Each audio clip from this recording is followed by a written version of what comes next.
हमें अगर अच्छी समाज व्यवस्था चाहिए, अच्छी एक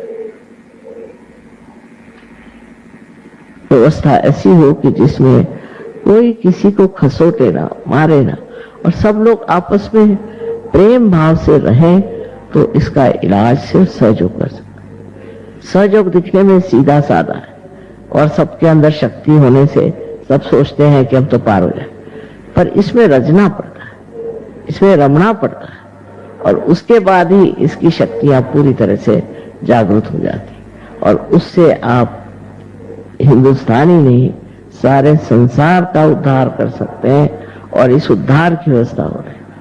अब इसमें कुछ लोग ऐसे हैं कि वो शैतानी के पीछे, उनकी इच्छाएं शैतानी की, ठीक है, ऐसे लोग रह जाए। मैंने बहुत बात आपसे बताया है कि अब ये जो है आखिरी जजमेंट आ गया। इस वक्त में आप अगर अच्छाई को पकड़ें तो आप उठ जाएंगे, और अगर बुराई को पकड़ें तो आप दब जाएंगे। हमें देखना चाहिए कि किस तरह से जगह जगह भूकंप आते हैं तो क्या होता है। अभी गुजरात में बड़ा भारी भूकंप है, वहां हमारे सिर्फ 18 सहयोगी थे, क्योंकि गुजरातियों को पता नहीं क्या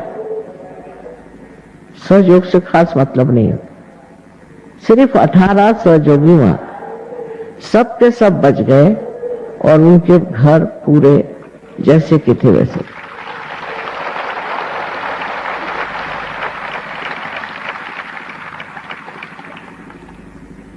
अब टर्की में भी बड़ा भारी भूकंप आया, वहां भी जितने सहयोगी थे सब बच गए, सब एक से एक, और उनके घर भी बिल्कुल सही सलामत, मैंने देखे खुद।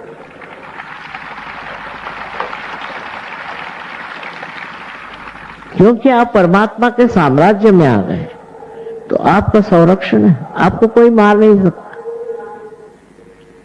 कोई आपको नष्ट नहीं कर सकता। ऐसे ही और भी जगह जहां भूकंप हुए, वहां भी हमने यही देखा कि सहयोगी एक भी नष्ट नहीं, न उसका घर नष्ट हुआ। लातूर की बात है कि लातूर में हमारा जहां सेंटर था, उसके चारों तरफ खंदक बन गया, चारों तरफ, और बीच में सेंटर बिल्कुल ठीक रहा, और एक भी लातूर का सहयोगी मरा नहीं। कैसा हुआ कि चतुर्दशी के दिन गणपति को विसर्जित करते हैं, सबने विसर्जन किया, और विसर्जन करके आए, और उनमें से जो लोग दुष्ट प्रवृत्ति थे उन्होंने शराब लेके पीना शुरू, शराब पी करके नाच रहे थे, और नाचते नाचते सब जमीन के अंदर। पर एक भी लातूर में, एक भी सहयोगी लातूर में किसी भी तरह से कोई भी बात वंचित नहीं, उसका घर जैसे कि जैसे रहा, उसकी गृहस्थी, उसके बच्चे सब ठीक। ये क्या चमत्कार नहीं है तो और क्या। इसी प्रकार आप भी समझ लें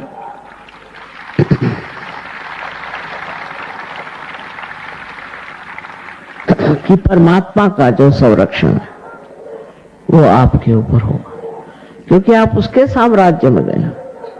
इन सारे साम्राज्यों से बाहर इतने ऊंचे आप चले गए कि आपको अब किसी भी चीज का भय नहीं, कोई भी चीज आपको नष्ट नहीं कर सकती।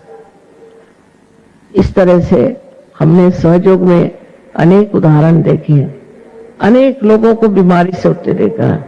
ड्रग लेने वाले लोग एक रात में ही बदल जाते, एक रात में बदल गए। किसी को आश्चर्य होगा ये कैसे हुआ। वही बात मैंने कही कि कुंडलिनी के जागरण से अपने अंदर की सब विकृतियां झड़ जाती हैं, और इस तरह से हर जगह ये कार्य हो रहा है, और लोग अब महसूस कर रहे हैं, इसको समझ रहे हैं कि परिवर्तन की बहुत जरूरत है। इस परिवर्तन के सिवा कुछ भी नहीं बदल सकता, कुछ भी ठीक नहीं हो सकता। ये मनुष्य ही है जो सब गड़बड़ करता है, और ये मनुष्य ही है जो खुद इसको उठाएगा और बढ़ाएगा। बड़ा विश्वास है मुझे कि जिस तरह से यहाँ सहयोग बढ़ा है और भी आगे बढ़ता रहे, और अनेक प्रांगण में, अनेक स्थिति में इसका प्रकाश चारों तरफ आ फैला है। आप सबको अनंत आशीर्वाद।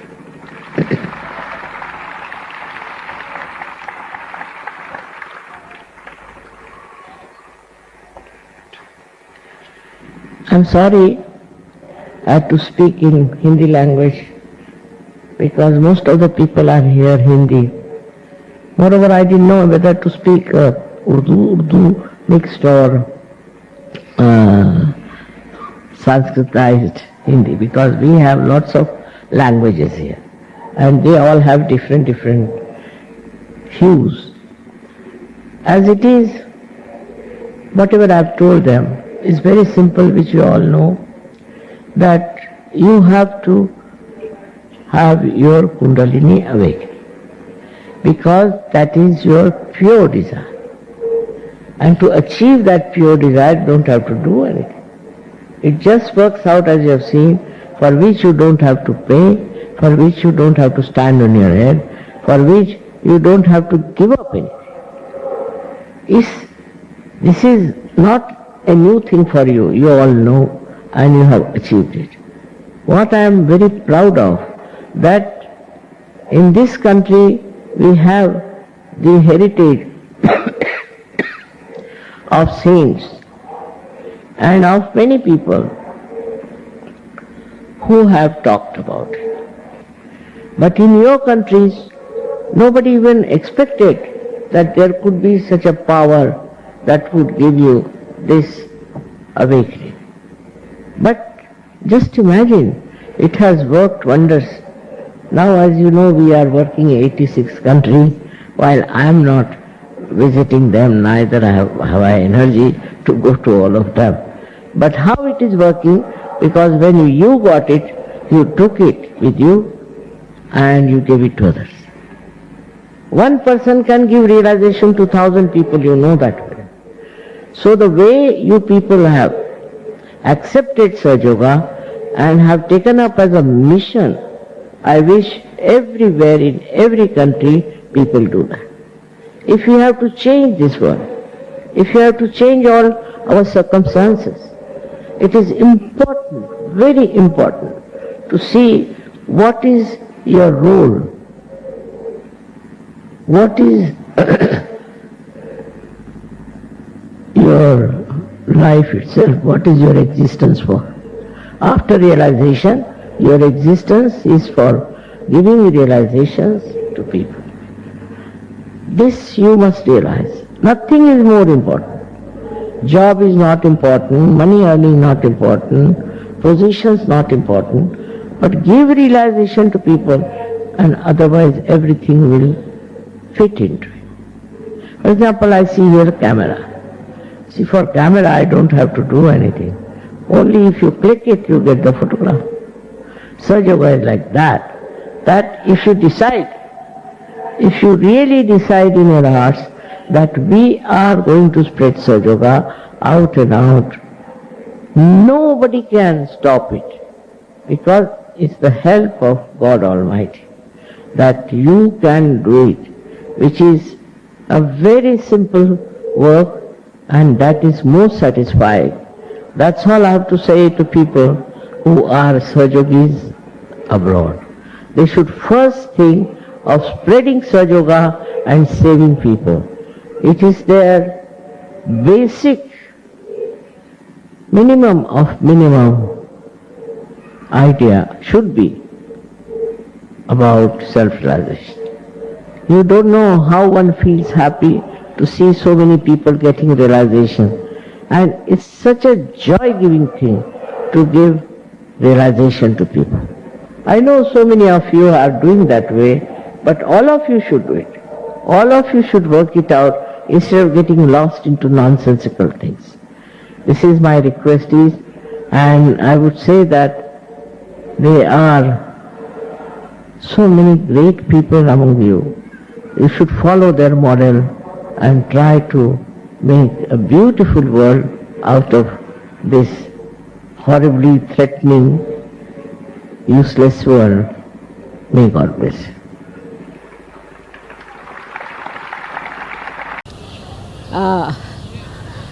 मैं सुन रही थी कुछ आप लोगों के प्रश्न और कुछ उसके उत्तर भी, इस पर कि ये वाद विवाद हो रहा है कि माँ को ही ये क्यों कार्य करना पड़ता है। तो ये प्रश्न दो तरह से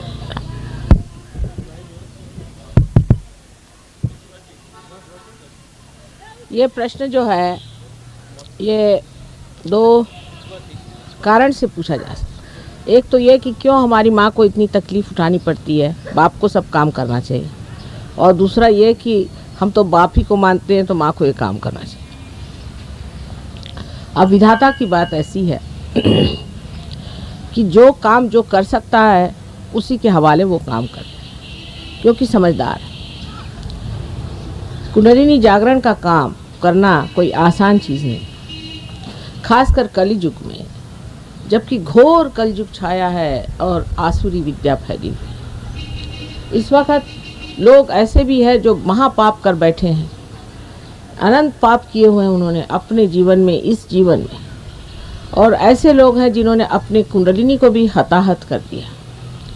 आपको समझाने के लिए तो मैं कह रही थी कल कि ऐसे नहीं सोचे कि मेरा कोई दोष नहीं है, मेरे में अंदर कोई तकलीफ़ नहीं है। इसी तरह से सोचिए पहले, जिससे कि आपका आत्मविश्वास बन जाए। लेकिन आपको जानना चाहिए कि आज कलयुग युग में हम लोग अधोगति की तरफ इतने ज़्यादा कीचड़ में धंस गए हैं कि उसमें निकालने का काम एक माँ ही कर सकती है, जिसके अंदर हृदय में प्रेम हो और शक्ति हो। इतना ही नहीं, पर आखिर तक ये काम निभाने की प्रेममयी मूर्ति हो।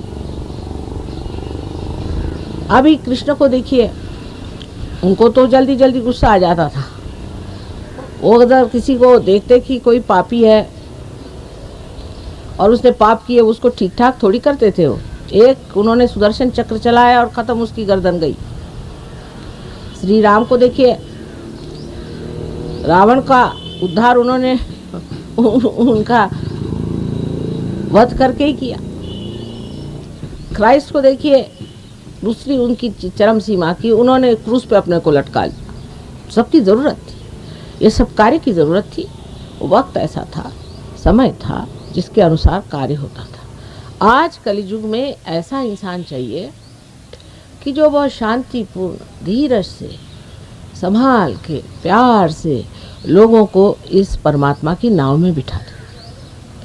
अब आप लोग कोई अपनी माँ से अपरिचित नहीं है। दूसरी बात, जब जन्मदात्री तो माँ ही होती है। जब आपको दूसरा जन्म देना है तो पिता कैसे दे सकता है? क्या पिता ने भी बच्चे को जन्म दिया है कहीं? उसके लिए भी माँ की आवश्यकता है। माँ ही को कोई कहे कि अच्छा क्यों माँ जन्म देती, बाप दे देगा? ये तो कार्य माँ ही को करना पड़ता है। और माँ ही है जो बर्दाश्त कर सकती है बच्चे को 9 महीने पेट में, और वही है जो जन्म दे करके उसको संवार सकती है, और बच्चा बड़ा होकर के उसको धुतकारता भी रहे तो वही उसको आशीर्वाद देती रहती है। लेकिन ये मुसलमानों के असर से शायद यहाँ लोगों में ये आ गया है कि आदमी जो है ऊंचा है, औरत जो है नीचे है। कोई भी ऊंचा नीचा नहीं। जिस शक्ति से पंखा चलता है वो शक्ति भी बहुत ज़रूरी है और पंखा भी ज़रूरी है। असल में बात ये हो गई है कि अब जो शक्ति है वो चाहती कि मैं पंखा हो जाऊं, और पंखा चाहता है मैं शक्ति हो जाऊं। जिसका जो काम करने का है वही करने का है। ये तो कुछ भी नहीं। विलायत में तो लोग ये कहते हैं कि माँ तुम क्यों करती हो? तो मैंने कहा बेटे तुम आके करो, ये तो बेकार का काम, मुझे इसमें कोई थैंकलेस जॉब जिसे कहते हो वैसा मैं कर रही हूँ, उससे फ़ायदा मेरा क्या होता है? तुम करो ना, तुमसे होता है तुम करो। तो इस प्रश्न का सिर्फ दूसरा ही अर्थ एक माँ की तरफ से मैं लगा सकती हूँ कि बच्चों में मेरे प्रति अत्यंत सहृदयता है, प्रेम है, और वो सोचते हैं कि माँ क्यों इतनी मेहनत करे, पिता करे। लेकिन जो काम माँ कर सकती है अगर पिता नहीं कर सकता तो माँ को ही करने दीजिए, उसमें क्या हर्ज है? क्या आप पिता से कहते हैं कि तुम खाना बनाओ, 4 दिन में भूखे मर जाइएगा? और इस देश में जहाँ की हम माँ को जानते हैं और माँ की महत्ता को पहचानते हैं, वहाँ तो ऐसा सवाल उठना ही नहीं चाहिए।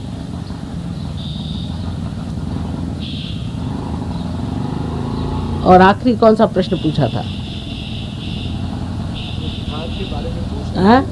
ध्यान के बीच में कईयों को निर्विचारिता। आंखों में से पानी निकलता है, कोई आय निकलती है, कुछ ऐसी चीजें हाँ, होती हैं। जब आपके आँख से पानी निकल रहे हैं तो कोई बुरी बात नहीं है, क्योंकि आपके अंदर बहुत दबी हुई भावनाएं हैं। जहाँ आपको प्यार मिलना था, प्यार नहीं मिला, आप दुखी हैं। हमेशा आप देखिए, अपने माँ के आगे मनुष्य रो ही देता, चाहे वो दिखाए चाहे नहीं दिखाए। आपने लाल बहादुर शास्त्री को बारे में सुना होगा कि वो अपने माँ के परम भक्त थे और रोज़ सवेरे 4 बजे उठ करके सब बत्तियाँ बुझाते थे कि सरकारी बत्तियाँ का खर्च ना हो। उसके बाद अपने माँ के बिस्तर में घुस के सोते थे थोड़ी देर और अपने माँ के आशीर्वाद लेते थे। उनकी माँ भी बहुत पहुँची हुई स्त्री थी। हर आदमी जो बहुत ऊंचा उठ जाता है उसके पीछे या तो उसकी पत्नी होती है या उसकी माँ होती है, पर जब वो स्त्री आदमी के आगे दौड़ने की कोशिश करती तभी गड़बड़ हो जाता। सहयोग में स्त्री का स्थान और पुरुष का स्थान निबिद्ध है। एक Can you get him a chair then if he can't sit down?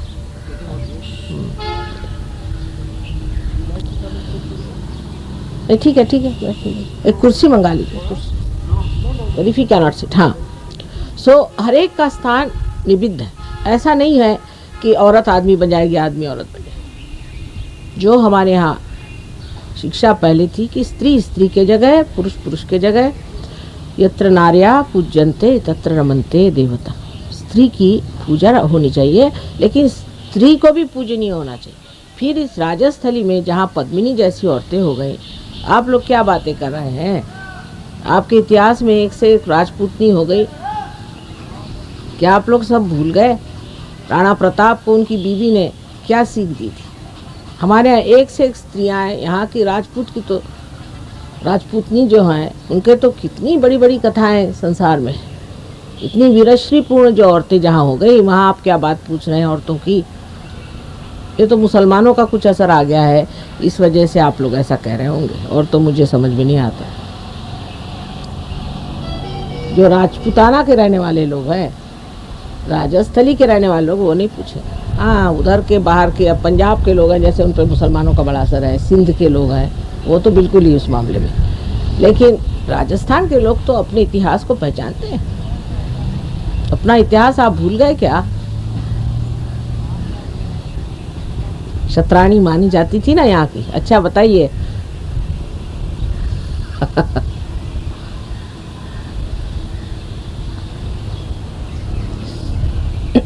अच्छा, फिर निर्विचारता पे पूछा। निर्विचार होने का मतलब यह है कि हमारे अंदर जो विचार उठते हैं, एक उठता है दूसरा गिर जाता है, उठता है गिर जाता है।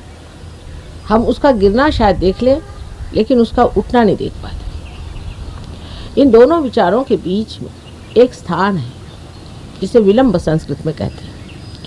हम लोग ये विचारों की जो शिखर है, उस शिखर पे ही कूदते रहते हैं।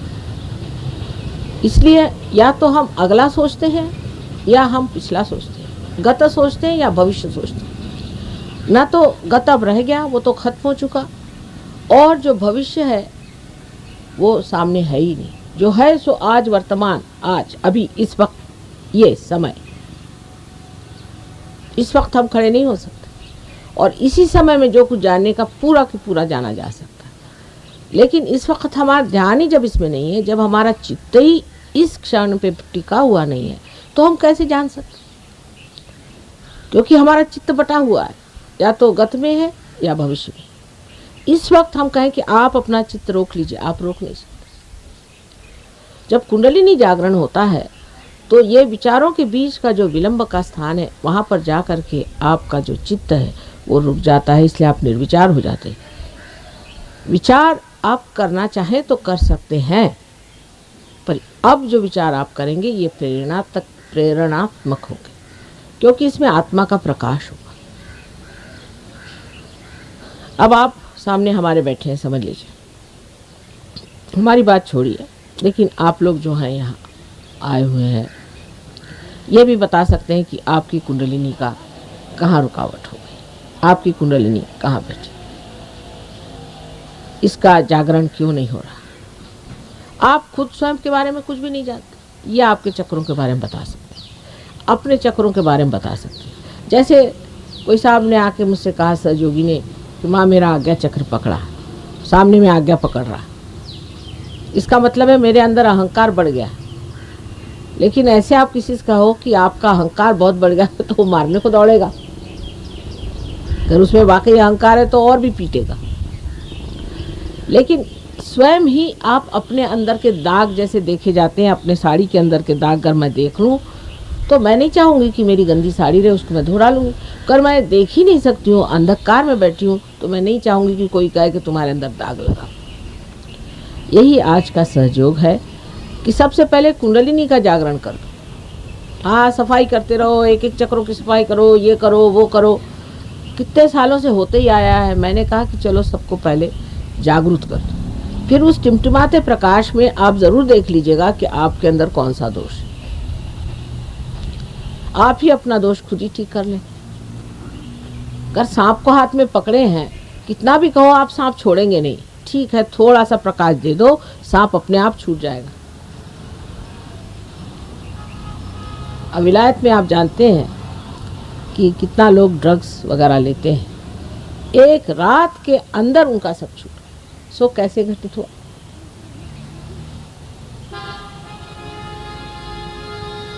आज पार हुए, कल साफ।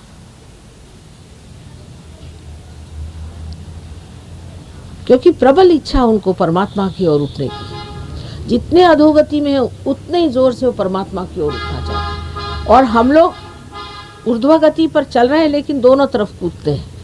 अधोगति पे भी जाते हैं, ऊर्ध्वगति पे भी जाते हैं। परमात्मा के नाम लेते हैं, उसके बाद गालियां शुरू। वो लोग परमात्मा का नाम वगैरह कुछ नहीं लेते, परमात्मा को जानते नहीं, माँ को जानते नहीं, अधोगति में चले गए। अब जान रहे हैं कि हम अधोगति में हैं, तो उसमें से निकलने के लिए पूरी कोशिश करते हैं और ज़रा सा हाथ मिलके खिंचाते हैं ऊपर, क्योंकि वो भी कोशिश करते हैं। लेकिन हमारे यहाँ के जो लोग हैं भारतवर्ष के, वो ये मेहनत नहीं, जो ये लोग मेहनत कर सकते हैं वो मेहनत हम लोग नहीं करते। पार तो बहुत हो जाएंगे, आज देखिएगा, आज सारे सारे हो जाएंगे पार, लेकिन जमना कठिन काम। क्योंकि उसके प्रति जो एक तरह की श्रद्धा होनी चाहिए और अपने आत्म साक्षात्कार के प्रति जो आदर होना चाहिए वो नहीं। इसीलिए बुद्ध ने कहा कि आत्म साक्षात्कार होने के बाद सब सन्यासी हो जाओ तो अच्छा है, नहीं तो फिर मेरे बीबी, तो मेरा बच्चा, तो मेरा घर, तो मेरे भाई, तो फलाने, तो ठिकाने, उधर ही चित्त बढ़ता जाता है। पर क्योंकि माँ बैठी हुई सामने, तो वो सभी देखती रहती, चल भाई तेरे माँ बीमार, उसको भी ठीक कर देते हैं, बाप है उसको भी ठीक कर देते हैं, रिश्ता भी ठीक कर देते हैं, शादी का मामला भी ठीक कर देते हैं, ये भी कर देते हैं, वो भी कर देते हैं, सब चीज़ साथ साथ चल रही।